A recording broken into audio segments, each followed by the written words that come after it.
অতিথি ডক্টৰ হিতেশ গোস্বামীদেৱ বিশিষ্ট আবৃত্তিকাৰ ৰাজ্যিক কাৰ্যকৰী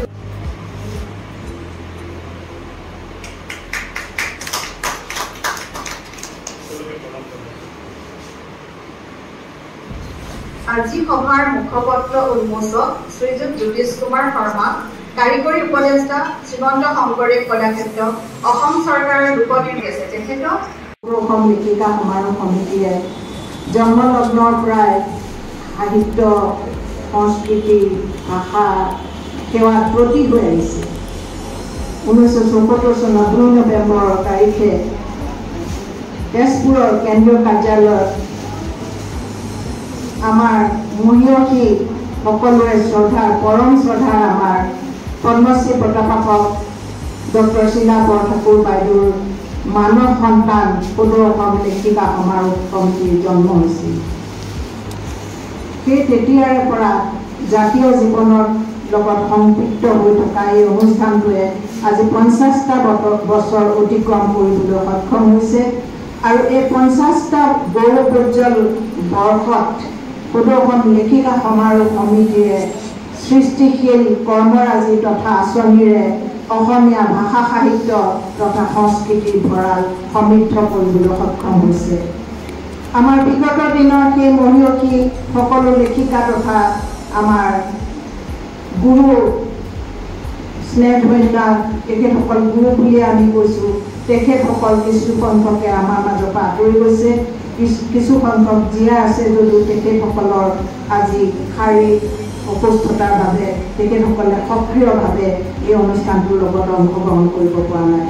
কিন্তু আপোনালোকে শুনি সুখী হ'ব যে সমগ্ৰ ভাৰতবৰ্ষত তথা বিদেশতো সদৌ অসম লেখিকা সমাৰোহ সমিতিৰ শাখা আছে। প্ৰায় 6 শতাধিক শাখাত প্ৰায় 20,000ৰো অধিক সদস্য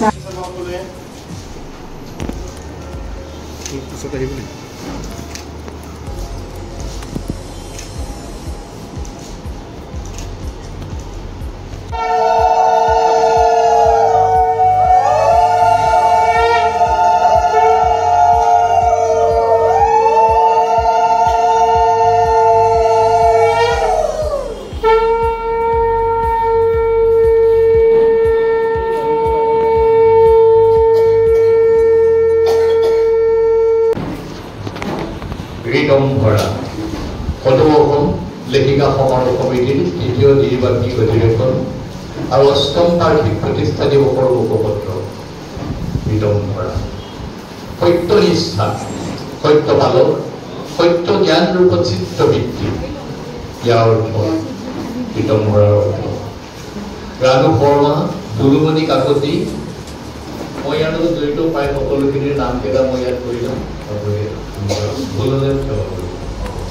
ৰানু শৰ্মা, দুলুমণি কাকতি আৰু প্ৰীতি শইকীয়াৰ উপদেশ সংশ্লিষ্ট এখনি আটক ধুনীয়া আলোচনী মুখপত্ৰ। সভানেত্ৰী ডক্টৰ সুলেখা চক্ৰৱৰ্তী। মুখ্য সমন্বয়ক আপোনালোকে পঢ়ি যাব পাৰিব, চাই যাব পাৰিব, ডক্টৰ কংকনা গোস্বামী ঘৰজ দাস আৰু সম্পাদিকা গায়ত্ৰী চক্ৰৱৰ্তী। তেখেতক সহযোগ কৰিছে ৰঞ্জিতা ৰাণী বৰাই আৰু সহায়কাৰী কেইগৰাকী হ'ল উমা চক্ৰৱৰ্তী, চাৰু দেৱী, জ্যোৎস্না ৰাণী বেগম, কৃষ্ণা দত্ত, ডক্টৰ পূৰ্ণিমা বৰুৱা, মীনাক্ষী দত্ত, ৰঞ্জিতা বৰ্মন, স্নেহা বৰঠাকুৰ আৰু কৃষ্টিয়া কাশ্যপ। যোৱা এপ্ৰিল মাহৰ 22 তাৰিখে কাশ্মীৰৰ পেহেলগামত নিৰ্মমভাৱে হত্যাৰ বলি হোৱা 26 গৰাকী শ্বহীদৰ লগতে কণিকা বৰদলৈ, ডক্টৰ সুখপ্ৰভা বৰুৱা, কল্পনা উজিৰ বাইদেউ, মণিমালা বাইদেউ, ডক্টৰ লক্ষ্য হীৰা দাস বাইদেউ, জ্ঞানদা কাকতি, শান্তনা বৰা, গায়ত্ৰী হাজৰিকা, বিৰুবালা ৰাভা, জীৱনী গীতানত বিৰুবালা ৰাভা, ডক্টৰ সুজিশ্ৰা কাশ্যপ, উপাসা ফুকন, জ্যোতিস্মিতা গগৈ আৰু 2024 চনত ঘৰুৱা হিংসাৰ বলি হৈ মৃত্যুবৰণ কৰা 175 গৰাকী মহিলালৈ শ্ৰদ্ধাঞ্জলি জ্ঞাপনৰ এক আবেগ ভৰা পৃষ্ঠা। ইয়াৰ পিছত ইয়াৰ পিছত মুকলি সভাৰ আৰম্ভণি গীত চিৰ চেনেহী মোৰ ভাষা জননী আৰু অসমৰ জাতীয় সংগীতৰ এটি মনোমোহা পৃষ্ঠা পৃষ্ঠা অলংকৰণ কৰিছে সদৌ অসম লেখিকা সমাৰোহ সমিতিৰ সভানেত্ৰী সুবৰ্ণ শইকীয়া বৰদলৈ আৰু তাৰপিছত তাৰিখত দুলুমণি কাকতি নীলিমা বৰা দৰ্শনা বৰা নেওগ ডাঙৰীয়াই আৰু ইয়াৰ পিছত দিছপুৰ শাখা লেখিকা সমাৰোহ সমিতিৰ সভানেত্ৰী ডক্টৰ সুলেখা চক্ৰৱৰ্তী ভট্টাচাৰ্যৰ দুআষাৰ ডক্টৰ মহেশ্বৰ নেওগ আৰু ছাৰক লগ কৰিবলৈ অহা ডক্টৰ শিলা বৰঠাকুৰ সুৰবী বৰমুদৈ আৰু ডক্টৰ স্বাধীনতা ফুকনৰ সৈতে হোৱা সাক্ষাতৰ স্মৰণ তেখেতৰ লিখনি প্ৰকাশ কৰিছে খুব আদৰেৰে খুব সন্মানেৰে সম্পাদিকা গায়ত্ৰী চক্ৰৱৰ্তীৰ লিখনিত এক উত্তাপ্ত আহ্বান বৌদ্ধিক উৎকৰ্ষতাৰ নাৰী শক্তি ধাৱমান হওক বৌদ্ধিক উৎকৰ্ষতাৰে নাৰী শক্তি ধাৱমান হওক আৰু তাৰপিছতে আৰম্ভ হ'ল মুখপত্ৰখনৰ মূল পিতাম্ভ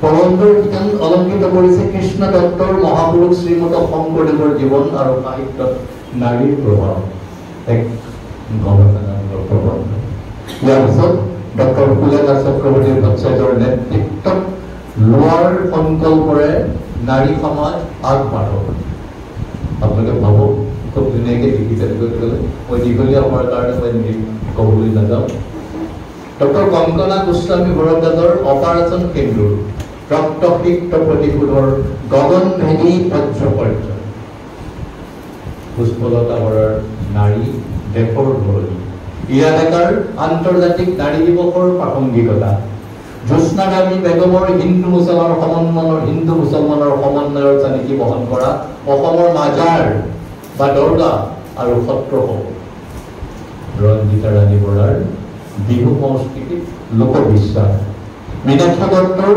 নাৰী সবলীকৰণ বিপ্লৱ এক প্ৰত্যাশা ডালিমী দেৱীৰ বৈচিত্ৰৰ মাজত ঐক্য বিজু ভৰালী চৌধুৰীৰ অসমীয়া সাহিত্যত শয্যাপদৰ প্ৰভাৱ ৰঞ্জিতা বৰ্মনৰ বিশ্ব পৰিৱেশ দিৱসৰ বাস্তৱিক প্ৰাসংগিকতা আজি বিশ্ব পৰিৱেশ দিৱস সঁচাকৈ এই প্ৰবন্ধটো আজিৰ দিৱসটোৰ লগত সংগীতেৰে প্ৰকাশ কৰিছে মই তেখেতক ধন্যবাদ জ্ঞাপন কৰিছোঁ Happy birthday to you.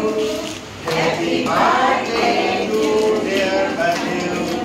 Happy birthday to you. May God bless you. May God bless you. May God bless you. Happy birthday to you.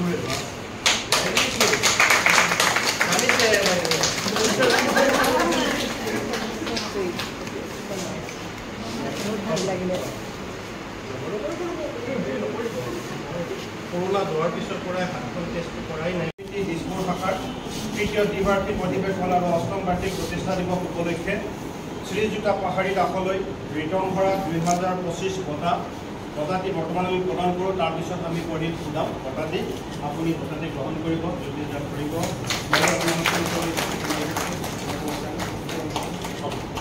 ইয়াতে চাই দিয়ক সকলোৱে কেমেৰাৰ ফালে চাওক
Bye.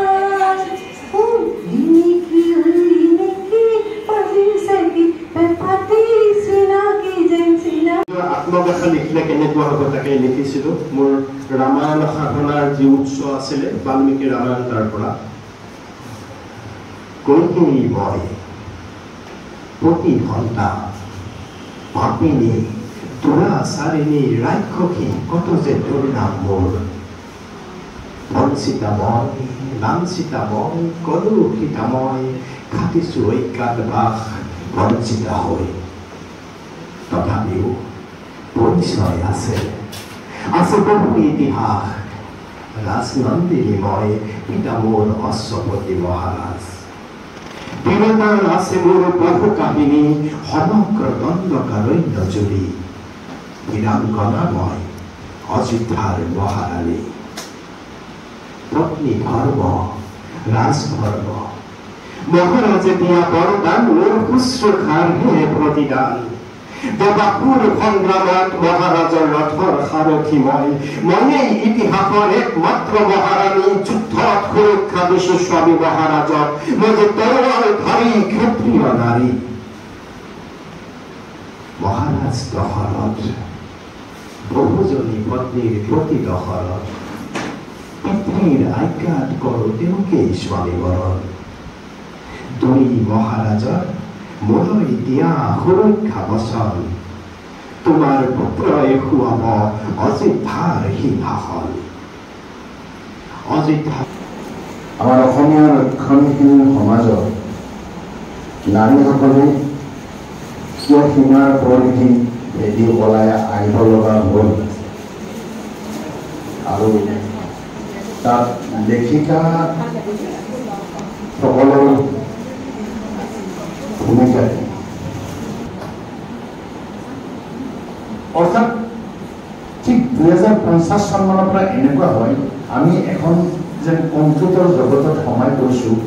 আমাৰ এগ্ৰিকালচাৰেল লেণ্ডবিলাক কমি আহি এখন কম্পিউটাৰ মাজত সোমাই পৰিলোঁ। ফলস্বৰূপে প্ৰডাকশ্যনটো কম হৈ গ'ল। প্ৰডাকশ্যন কম হোৱাৰ লগে লগে প্ৰচেছিং কম হ'ল। প্ৰচেছিং কম হোৱাৰ লগে লগে মাৰ্কেটিং কম হৈ গ'ল। আৰ্থিক দুৰৱস্থা আহিল। সংসাৰখন ধুনীয়াকৈ চলাব নোৱাৰা হ'ল এজন ব্যক্তিয়ে। ঠিক সেই অৱস্থাতে কি হ'ল মানুহ পৰিস্থিতিৰ দাস। দেখিলে যে এজন ব্যক্তিৰ দ্বাৰা যেতিয়া সংসাৰখন ভালদৰে চলাব নোৱাৰে তেতিয়া আৰু এজন ব্যক্তিৰ প্ৰয়োজন হ'ল তেওঁলোকৰ সংসাৰৰ উপাৰ্জনৰ কাৰণে, যাৰ প্ৰতি সংসাৰখন ভালদৰে চলাব লগা হ'ল। আৰু ইয়াৰ প্ৰধান ভূমিকা ল'লে ঘৰৰ নাৰীসকল, মহিলাসকলে। আৰু এইটোৱে মহিলাসকলে পৰিধি ভাঙি ৰক্ষণশীল সমাজৰ পৰিধি ভেদ কৰি ওলাই অহাৰ একমাত্ৰ কাৰণ। সেই সমাজখন যে ভাঙিলে আমাৰ সমাজত ইমান বাধা আছিল, এই ভাঙি ওলাই অহাৰ একমাত্ৰ কাৰণ হৈছে কি তেওঁৰ সংসাৰখন আৰ্থিক অৱস্থাটো উন্নত কৰাৰ কাৰণে, ল'ৰা ছোৱালীবিলাক ভালদৰে শৈক্ষিক পৰিৱেশ দিয়াৰ কাৰণে, সুন্দৰভাৱে সমাজত ভালদৰে মূৰ দাঙি থিয় হৈ সভ্যভাৱে সমাজত মূৰ দাঙি থিয় হৈ থাকিবলৈ সাহস বটোৱাৰ বাবে।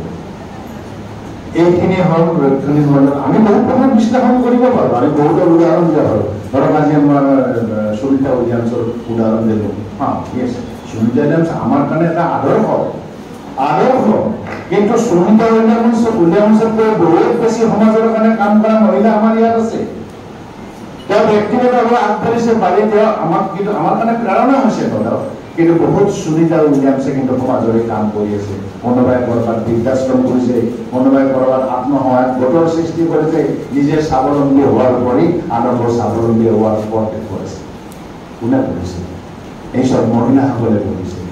আৰু আজি এই মহিলাসকলক মানে আগবঢ়াই নিব লাগিব, কোনে নিব লাগিব? ইয়াত এইখিনি ভূমিকা আছে। তেওঁলোকক আত্মনিৰ্ভৰশীল হোৱাৰ কাৰণে, তেওঁলোকক সমাজত প্ৰতিষ্ঠিত কৰাৰ কাৰণে আমাৰ লেখিকাসকলৰ বহুত প্ৰয়োজন আছে। লেখিকাসকলে এটা কবিতা এটা লিখিলে, এটা গল্প লিখিলে, এখন কিতাপ লিখিলে, জ্ঞানপীঠ বঁটা পালে, সমাজলৈ বাৰ্তা ঠিকেই প্ৰেৰণ কৰিলে, ক'ৰবাত যেন অকণমান সুখ লৈ গ'ল যে আমাৰ যিখিনি নাৰী, সেই নাৰীখিনিক সবলীকৰণ কৰাত যেন অকণমান পিছুৱাই থাকে। আমি চিন্তা কৰিব লাগিব কেনেকৈ নাৰীসকলক আমি সবলীকৰণ কৰিব পাৰোঁ, সমাজৰ উচ্চ স্তৰলৈকে আমি লৈ যাব পাৰোঁ। কাগজৰ কলমে বহুত কথা কয়, ব্যক্তিগত দিশত কি আপোনালোকে আহি চাওক। আজি অনস্বীকাৰ্য, প্ৰত্যেকে স্বীকাৰ কৰিব লাগিব এটা কথা। যিমানে হয়তো আজিও এটা শ্ৰেণী আছে সমাজত, যিটো শ্ৰেণীকে নাৰীসকলক এতিয়াও বহুত তলত ৰাখিবৰ চেষ্টা কৰে, পাহৰি যায় সেইজনী নাৰীয়ে তেওঁৰ মাতৃও হ'ব পাৰে, সেইজনী নাৰী তেওঁৰ ভগ্নী হ'ব পাৰে, সেইজনী নাৰী তেওঁৰ পত্নী হ'ব পাৰে, সেইজনী নাৰী মা দুৰ্গা হ'ব পাৰে, সেইজনী মাৰি শক্তিৰ অধিষ্ঠাত্ৰী দেৱতা হ'ব পাৰে। পাহৰি যায়। কিয় পাহৰি যায়? এইটো কিবা এটা যেন তেওঁলোকৰ ভিতৰত কি কৰিব ঠিক মই অসমীয়া পাৰোঁ, কি কৰিব লাগে মনৰ ভিতৰত তাৰ ডমিনেট কৰি দেখা সেইটো ঠিক তেনেকুৱা ধৰণৰ এটা প্ৰচেষ্টাই যেন হেঁচা মাৰি ধৰাৰ চেষ্টা কৰে। গতিকে আমাৰ এটা সুন্দৰ সুযোগ, প্ৰত্যেকজনী লেখিকাই সমাজখনৰ কাৰণে কিবা এটা কৰাৰ পথত আগবাঢ়িব লাগিব। সমাজলৈ বাৰ্তা প্ৰেৰণ কৰি নাৰীসকলক আগবঢ়ালে বহুত লিখি। গামখাৰী তোমালৈ হেজাৰটা প্ৰশ্ন। সুকোমল সুকোভিতা গান্ধাৰ নন্দিনী দীৰ্ঘকেশী হৰিণী নয়নী ভাতৃ শুকনিৰ হিয়াৰ আমঠু লক্ষ্মী স্বৰূপা ভগ্নী গান্ধাৰী। চকুচাত মাৰি ধৰা ৰাজপ্ৰসাদৰ পোহৰৰ মেলাতেই তোমাৰ শৈশৱ, তোমাৰ চিৰসেউজ যৌৱন, তোমাৰ মিঠিৰালীয় পোহৰৰ সৈতেহে এন্ধাৰৰ পৰশত তুমি সংগীত, তুমি কল্পিত, তুমি অস্থিৰ উৎকণ্ঠিত। তোমাৰ প্ৰাণৰো প্ৰাণৰ প্ৰিয়ৰো প্ৰিয় সূৰুজৰ ৰাঙলীয়া ভাৰ পোহৰৰ মেলা। চিকাৰত মত্ত ভাতৃ শুকুনিয়ে আজৰি ভৰাই অনা জোনাকী পৰুৱাৰে উজ্বলাই তুলিছিল তোমাৰ চৌপাশ। ভাতৃ স্নেহ সাগৰত কোমলি জামলি তুমি হলাগৈ অন্ধৰজাৰ জীৱন সংগী। জন্মান্ধ কাহানিও নাছিলা গান্ধাৰ নন্দিনী, তথাপিও অন্ধত্বৰ সাগৰত ডুবিলা, পোহৰক বিসৰ্জিলা, নয়নক থাকিলা। গান্ধাৰী তোমালৈ হেজাৰটা প্ৰশ্ন। স্বামীৰ সহচৰী প্ৰতিব্ৰতাৰ চানকী নে সতীত্বৰ খিতাপলৈ আকৰ্ষিত, নে সত্য অনাচাৰৰ মাজত হৈ পৰিছিলা তুমি দিশহৰা। গান্ধাৰী জ্ঞানৰ পৰশেৰে পৰশিত নাছিলানে? জ্ঞানহীন স্বামীৰ বিৰোধিতা কৰিবলৈ শপতিৰ অভাৱ আছিল নেকি তোমাৰ গান্ধাৰ নন্দিনী? প্ৰতিবাদৰ জোঁৱাৰ তোলাত অক্ষম নে স্বামীৰ পথেৰে পথিক হৈ আৰ্জিলা খ্যাতি জগত সভাত যুগ যুগান্তৰলৈ? সতীত্বৰ খিতাপেৰে জগত জিনিবলৈ দুৰন্ত হেঁপাহৰ ভাগত ডুব গৈ আছিলা। গান্ধাৰ নন্দিনী তোমালৈ হেজাৰটা প্ৰশ্ন, তোমালৈ হেজাৰটা প্ৰশ্ন। ধন্যবাদ।